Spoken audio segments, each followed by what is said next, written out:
Hello and yes indeed, welcome to another Whiskey review with me, the Whiskey Novice. This is review number 126, part 9, I think of this latest series, A Baker's Dozen, looking at 13 12-year-old Scottish single malts. This time it's the turn of Highland Distillery Glenturret.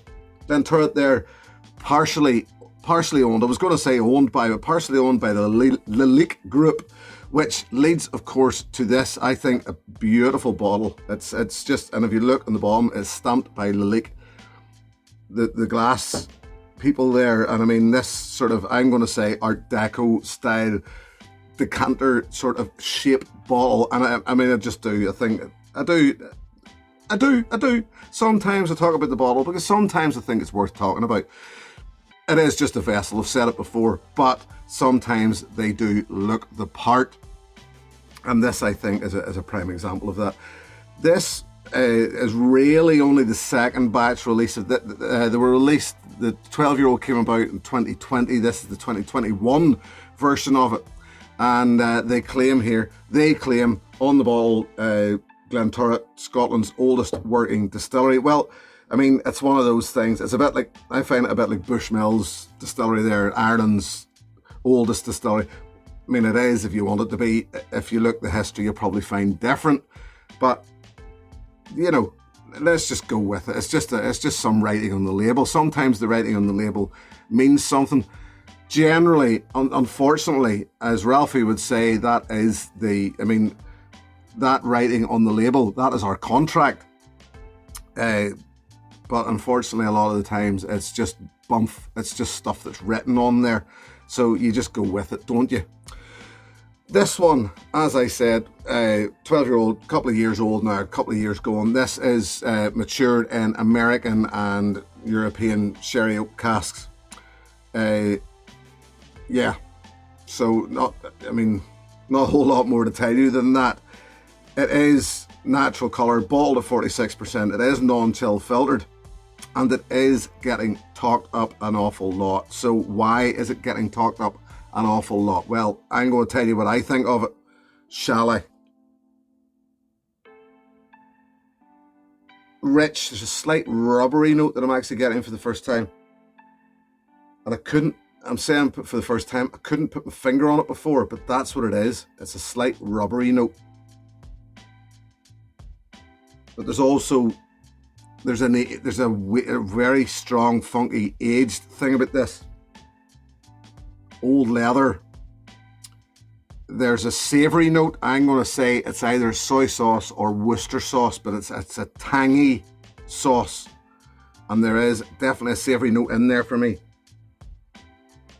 There are also, I'm getting barley sugar, I'm getting fresh fruit. Sultana, so it's not just, sorry, I said fresh, that's what I was going to say. I said fried. Whenever I said fried fruit, I meant dried fruit, not fresh fruit. Sultanas, mixed pale. It's been a long day.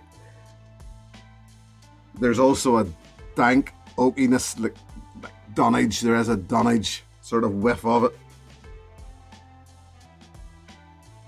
It's on the nose, for a nose feel, it's almost dry yet juicy. It's sweet yet savoury.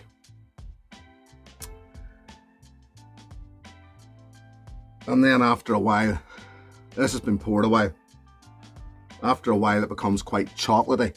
Now, when I get to my choice of, if you like this and try this later, this will maybe explain itself a little better, but I will use words here that necessarily don't lend themselves to a whiskey, or don't maybe make me feel like, maybe make it sound like as if I'm encouraging this one. But words like strange, enigmatic,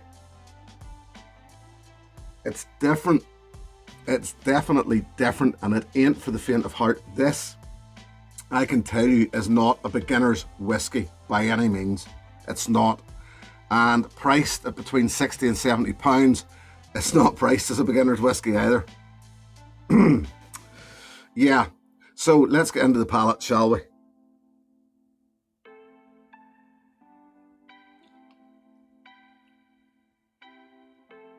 Big, rich, tangy, sweet, sour and savoury delivery.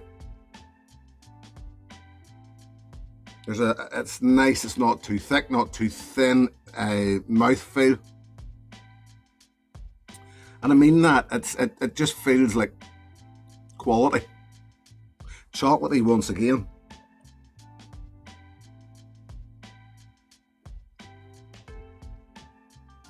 Still chocolatey, still barley sugar still there in the palate. That savoury sauce, I said soy or Worcester, either way it's a tangy sort of sauce. Still there on the palate, was there in the nose.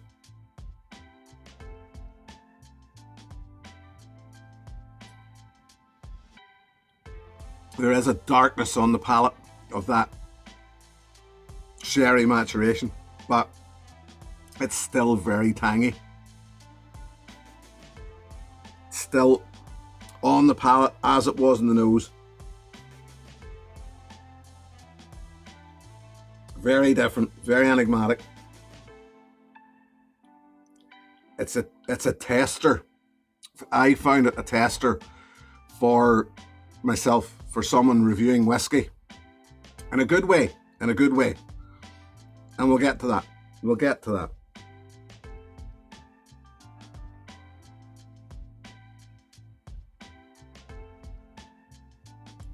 Finish, medium to long. Gets better. At first I found it not an awful lot more than a sort of clove-like heat. But it gets better. It's quite long. And that it's that rich, dark feeling and flavour that hangs around. It's not necessarily about dried fruit. This is what makes this a bit different for me. Yes, it's that sherry food, but it's a different, older, that I said earlier about chocolate and old leather, stuff like that, which makes this just feel and taste different. It really is different. I'm going to add a little water. As I said earlier, 46%. Not a whole lot. I had to mess around with the water a bit whenever, that was literally 3 drops of water went into that. Not a lot left in the glass. But when I did my tasting notes, it felt like as if it could take a taste of water. But it drowned very, very easily for me. And just didn't really benefit from a lot of water. So I've literally added 3 little drops there just into this to try and, it will cloud up. It's non-chill filtered, but it was one that I found clouded quite quickly. That water, and it takes a bit of messing about with the water in this, but what you'll find is if you get that right, you get the balance right with the water, it tends to take a bit of that tang out of it. It tends to take a bit of the sauciness out of that tangy sauce that I was talking about out of it. And it becomes more like a sherry cask matured whiskey as you would know it. Still different though, still enigmatic, still stands out in a crowd, I would suggest. Yeah, definitely. Feels more sherry, it feels more oaky.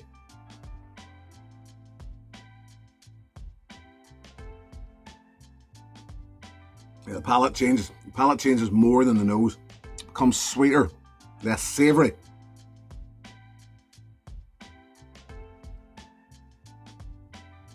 More oaky, more like a sherry mature field whiskey, definitely.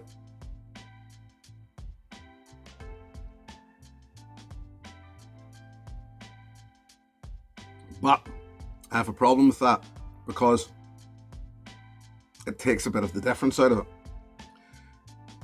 The way it was, it felt different because it was different. What Glenturret have done here is created something that is a different thing all its own.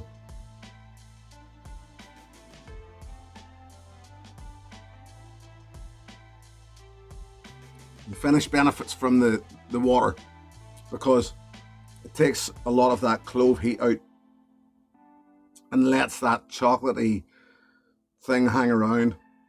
Yeah, definitely improves with water. Now that was very, very little water.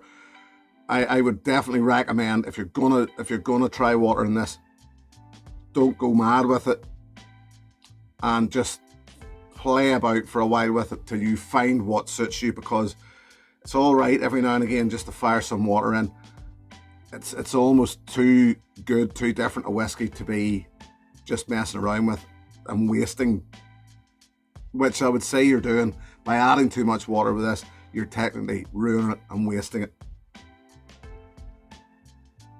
But remember, it's your palate.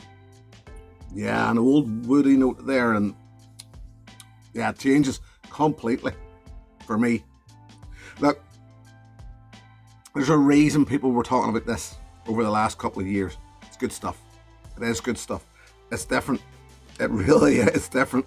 There is no denying that. Not for beginners. You'll not find too many whiskies like it out there. Although I'm going to suggest one to you in a moment. But it's just, it looks good. It tastes good. It tastes different. It's not what I expected. I don't really know what I expected, but it's just so different for me that it stands out.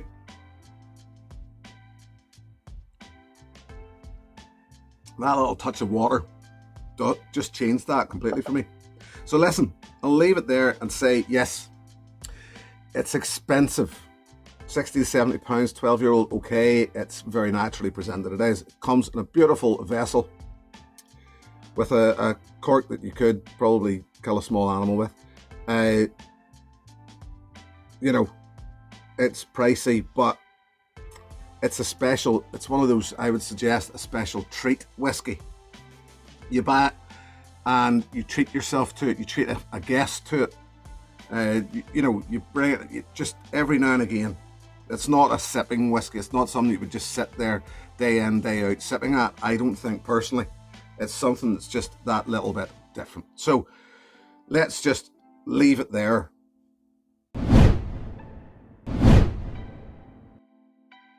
Yes, let's leave it there so I could suggest something else. Now, this was quite simple. It turns out, I didn't realise until recently, that it turns out that people enjoy this little section because they're waiting to see what I'm going to use to compare with.